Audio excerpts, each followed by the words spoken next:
कहानी की शुरुआत एक ऐसे आदमी से होती है जो एक अजीब से कमरे में कैद था और वो कमरा छोटे छोटे दरवाजों के जरिए अलग अलग कमरों से जुड़ा हुआ था। वो आदमी काफी ज्यादा घबराया हुआ था और इसीलिए वो दरवाजा खोलकर लाल रंग के एक कमरे में चला गया, पर उसके उस कमरे में पैर रखते ही कई सारी नुकीली चीजों ने उसके ऊपर वार कर दिया। उधर विविची और सिंजी नाम के दो लड़कों के साथ चुहारो नाम का एक बच्चा भी ऐसे ही कमरे में कैद था, पर उनमें से किसी को भी ये याद नहीं था कि वो इन कमरों में आए कैसे, और इसीलिए वो अपने दिमाग पर जोर डालकर सोचने में लग गए। पर तभी उस कमरे में एक जूता आया जो हिरोशी नाम के एक लड़के का था। असल में हिरोशी उस जूते की मदद से उस कमरे के खतरे को नाप रहा था। थोड़ी देर बाद उस कमरे में असाका नाम की एक लड़की भी आई। इसके बाद हिरोशी छत पर बने एक दरवाजे को खोलने में लग गया, जिसके खुलते ही उस आदमी की लाश सीधा जमीन पर गिरी जिसे हमने कहानी की शुरुआत में देखा था। इस तरह एक आदमी को मरा हुआ देखकर वहां मौजूद सभी लोगों के होश उड़ गए और इसी घबराहट में शिंजी ने दूसरे दरवाजे से भागने की कोशिश की, पर हिरोशी ने उसे रोकते हुए पहले उस कमरे का जायजा लेने का फैसला किया। और जैसे ही उसने अपना जूता उस कमरे में फेंका तो उस जूते पर आग लग गई। इसके बाद उसने सभी को बताया कि असल में कुछ कमरों के अंदर जानलेवा जाल बिछाए गए हैं जो अलग अलग सेंसर्स की मदद से उनके ऊपर हमला करते हैं। हिरोशी की बात सुनने के बाद सभी ने पहले जूते फेंक कर कमरों को पार करना शुरू कर दिया, और ऐसे ही एक कमरे में उनकी मुलाकात काजुमासा नाम के एक आदमी से हुई, जिसने उनसे मिलते ही खुद को कंपनी का एग्जीक्यूटिव बताया। असल में उसे लग रहा था कि वो उसकी कंपनी की तरफ से उसे बचाने आए हैं, पर जब उन्होंने बताया कि वो भी उसी की तरह वहाँ फंसे हुए हैं तो काजुमा की सारी उम्मीदों पर पानी फिर गया। इसके बाद उन सभी ने फिर से एक के बाद एक कमरा पार करना शुरू कर दिया, और इसी बीच उनकी नजर 3 नंबरों पर पड़ी जो हर कमरे के दरवाजे पर लिखे हुए थे, पर उन्हें इसके बारे में कुछ भी पता नहीं था। कुछ देर बाद युविची को अगले कमरे के जाल का पता लगाने का काम दिया गया, पर उसने अपने जूते को जमीन पर लगाने से पहले ही वापस खींच लिया, और इसीलिए जब वो सभी लोग उस कमरे में कूदे तो दरवाजा बंद होते ही उस कमरे में अंधेरा हो गया, जिसके बाद छत पर लगा एक बहुत तीखे ब्लेड्स वाला पंखा तेजी से उनकी तरफ आने लगा, जिसका मतलब साफ था कि युविची की गलती की वजह से वो लोग गलत कमरे में आ गए थे। उस पंखे को देखते ही उन सभी ने बाकी दरवाजों को खोलना शुरू कर दिया, पर लाख कोशिशों के बाद भी कोई दरवाजा नहीं खुल रहा था, और इसीलिए उन्हें सबसे नीचे बने दरवाजे का इस्तेमाल करना पड़ा। लेकिन युविची तेजी से आ रहे उस पंखे को देखकर सुन्न पड़ गया था। वो चाहकर भी वहां से भाग नहीं पा रहा था, पर फिर ऐन वक्त पर हिरोशी ने उसे भी सही सलामत उस कमरे से बाहर निकाल लिया। लेकिन जैसे ही वो वहां से बाहर निकले तो हिरोशी ने युविची पर बहुत गुस्सा किया, क्योंकि उसकी एक गलती की वजह से उन सभी की जान जा सकती थी। उधर चुहारो को दरवाजे पर लिखे नंबर्स याद थे, और उसने अपनी शर्ट के बटन्स की मदद से जमीन पर कुछ कैलकुलेशंस करना शुरू कर दिया, और थोड़ी मेहनत करने के बाद वो समझ गया कि सभी जाल वाले रूम्स प्राइम नंबर्स थे। ये ऐसे नंबर होते हैं जिन्हें सिर्फ खुद से डिवाइड किया जा सकता है, यानी 2, 3, 5, 7, 11, 13 इस तरह से। और उसकी इस बात की जांच करने के लिए युविची बिना कुछ सोचे एक ऐसे कमरे में घुस गया जिस पर प्राइम नंबर नहीं था, लेकिन वहां पर उसे कुछ भी नहीं हुआ, जिसके बाद चुहारो का ये अंदाजा बिल्कुल सही साबित हुआ, और अब इसी चीज का फायदा उठाकर उन सभी ने कमरों को फटाफट पार करना शुरू कर दिया। लेकिन फिर थोड़े समय के बाद उनके पास एक समय ऐसा आया कि उनके पास अब एक भी ऐसा कमरा नहीं था जिस पर प्राइम नंबर ना लिखा हो। अब उनके चारों तरफ जाल वाले कमरे ही थे, इसलिए असाका ने उन्हें वापस पिछले वाले कमरे में जाने का सुझाव दिया, पर बदकिस्मती से उस कमरे का दरवाजा बंद हो चुका था, और अब उनके पास आगे बढ़ने के अलावा कोई चारा नहीं था। घबराहट में आकर काजुमा ने चुहारो पर गुस्सा करना शुरू कर दिया। साले बच्चे, तेरी वजह से गलत जगह पे पहुंचे हम, ज्यादा दिमाग लगा रहा था, पढ़ाऊं तुझे मैथ। लेकिन फिर हिरोशी ने पता लगाया कि उनमें से एक कमरा ऐसा था जिसका जाल आवाज से एक्टिवेट होता था, और उन्हें उस कमरे को पार करने के लिए बस चुपचाप वहां से जाना होगा, लेकिन अगर आवाज हुई तो सभी मरेंगे।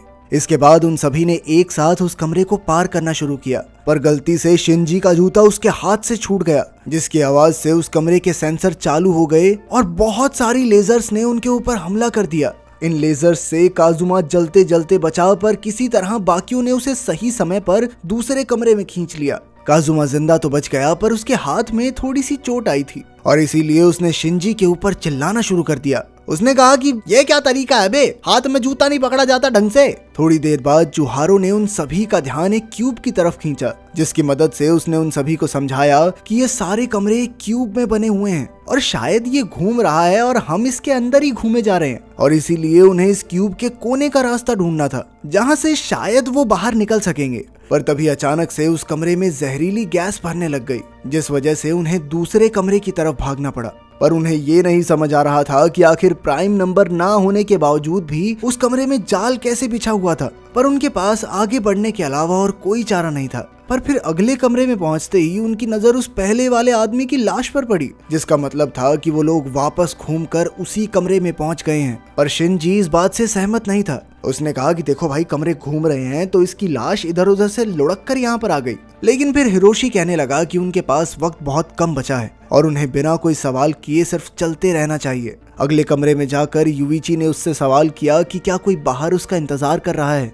जिस पर उसने जवाब दिया कि उसकी बीवी जरूर उसका इंतजार कर रही होगी और अगर वो जल्दी नहीं पहुंचा तो वो चिंता करेगी। उसी वक्त अचानक से पूरी भूल भुलैया हिलने लग गई, जिस वजह से चुहारो एक ट्रैप रूम में गिर गया और ये देखते ही युविची भी उसे बचाने के लिए उस कमरे में कूदा, जहां कुछ बेहद खतरनाक लेजर्स उन पर हमला कर रही थी। उन्होंने किसी तरह से कुछ लेजर्स से तो खुद को बचा लिया, पर वो ज्यादा देर तक बचने वाले नहीं थे और इसीलिए हिरोशी ने बीच में आकर उन्हें उस कमरे से बाहर निकाल दिया। पर इस सब में वो खुद लेजर्स का शिकार हो गया। उन दोनों को बचाते हुए हिरोशी की मौके पर ही मौत हो गई। उधर जब सभी लोग हिरोशी की मौत का दुख मना रहे थे तो वहीं युविची कुछ कैलकुलेशंस करने में लगा हुआ था और जल्द ही वो समझ गया कि दरवाजे पर लिखे नंबर्स का असल में क्या मतलब था। असल में वो सुराग थे कि भूल भुलैया के आखिर तक कैसे पहुंचना है। ये जानकारी मिलते ही सभी ने युविची का पीछा करना शुरू कर दिया और थोड़ी देर बाद जब वो एक कमरे में आराम कर रहे थे तो काजुमा कहने लगा कि ये सब उनके बुरे कर्मों का फल है।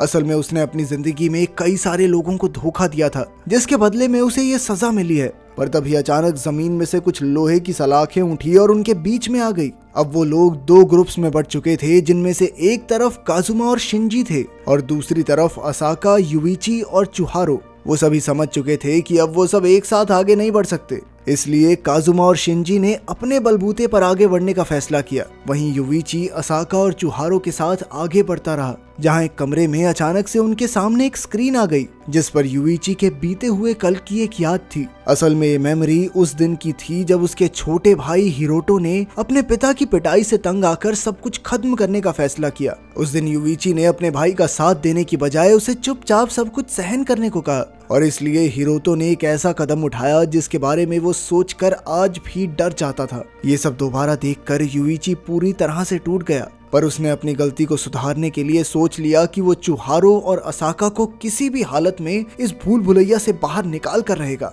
उधर काजुमा लगातार शिंजी को कोसने में लगा हुआ था। असल में काजुमा को जवान लोगों से काफी परेशानी थी और इसीलिए वो हर बात पर उसे कोसता रहता और अब तो शिंजी का भी दिमाग खराब हो गया था। उसने काजुमा का ध्यान भटकाकर एक दरवाजे की मदद से उसका खून कर दिया। उधर चुहारो की नजरों में युविची अपने भाई को ना बचाने की वजह से एक कायर था। असल में चुहारो के घर पर भी उसके साथ हिरोतो जैसा ही बर्ताव होता था और इस सब से वो भी काफी ज्यादा परेशान हो गया था और अब उसने भी एक कमरे में जाकर सारी परेशानी खत्म करने का फैसला किया। पर फिर ऐन वक्त पर युविची ने उसका हाथ पकड़कर उसकी जान बचा ली और इसी बीच उसकी नजर चुहारो के हाथ पर पड़ी, जिस पर काफी गहरे जख्म थे और उस जख्म को देखते ही वो चुहारो की हालत समझ गया। लेकिन फिर असाका ने उन्हें बताया कि वो लोग किनारे पर पहुंच गए हैं। दरवाजे से बाहर देखने पर उन्हें पता चला कि असल में सारे कमरे एक बिल्डिंग की तरह बने हुए हैं, जिसके नीचे वहां से बाहर निकलने का दरवाजा बना हुआ था। साथ ही उनकी नजर एक कमरे पर पड़ी जो एक लिफ्ट का काम कर रहा था और वो इसी कमरे की मदद से बाहर निकल सकते थे।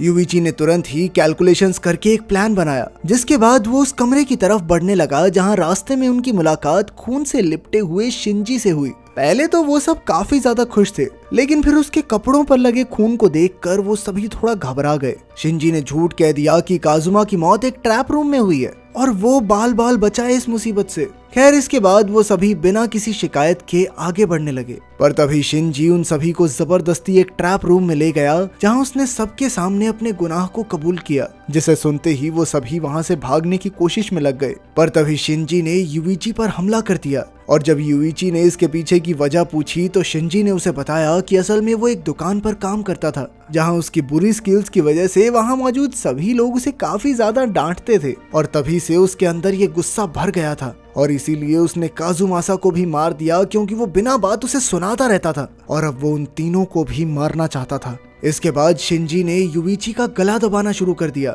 उसी वक्त युइची को अपने भाई की याद आ गई और उसने पूरी ताकत से शिनजी को धक्का दे दिया, जिसके बाद ट्रैप रूम की वजह से शिनजी की भी मौत हो गई। युइची ने खुद को कुर्बान करते हुए चुहारो और असाका दोनों को सही सलामत दूसरे कमरे में भेज दिया। इसके बाद चुहारो और असाका लिफ्ट रूम तक पहुंच गए जो उन्हें आखिरकार बाहर के दरवाजे तक ले गया, पर असाका ने चुहारो को आगे भेजकर खुद वहीं रुककर बाकी लोगों का इंतजार करने का फैसला किया। वो सोच रही थी कि अगर वो सभी यहाँ पर कैद थे तो और लोग भी होंगे और वो चाहती थी कि वो बाकी सबको यहाँ से बचा कर निकाल सके। खैर इसके बाद चुहारो एक रोशनी की ओर बढ़ गया। उधर युइची को बहुत सारी चोटें आई थी पर उसकी सांसें अभी भी चल रही थी और वो अभी भी उस भूल भुलैया से बाहर आना चाहता था। इसके बाद हमें पता चलता है कि असल में असाका एक बहुत ही ज्यादा हाईटेक रोबोट थी जो अलग अलग तरह के लोगों को उस भूल भुलैया में डालकर टेस्ट करती थी। कहानी के अंत में असाका एक बार फिर से उस भूल भुलैया में कैद कुछ लोगों से मिली और एक बार फिर से ये मौत का खेल शुरू हो गया। अगर वीडियो पसंद आई तो लाइक कर देना, चैनल को सब्सक्राइब कर देना। मिलते हैं अगली वीडियो में।